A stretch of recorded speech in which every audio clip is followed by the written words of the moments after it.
I've been drawing since I set eyes on a pencil.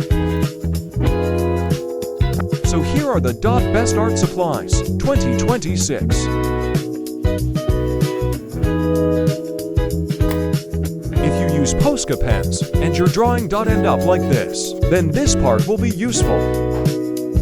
Part 1. Sketchbooks. Firstly, if you use Ohuhu or any alcohol markers, then you should use the official .ohuhu sketchbook. For Posca pens, I found you can just use the Ohuhu pad. Now for pencils. I found that normal printer paper worked fine, but if you want to buy a fancy one for pencils, you can.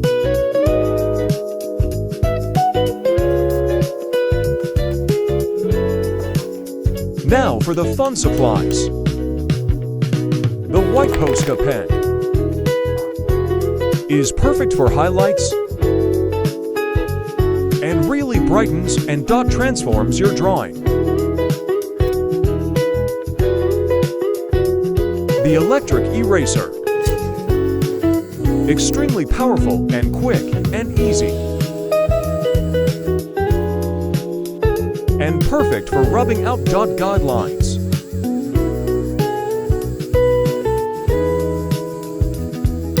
And finally, the automatic pencil sharpener.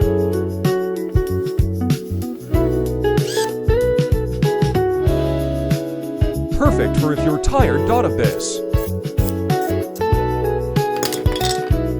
Thanks for watching.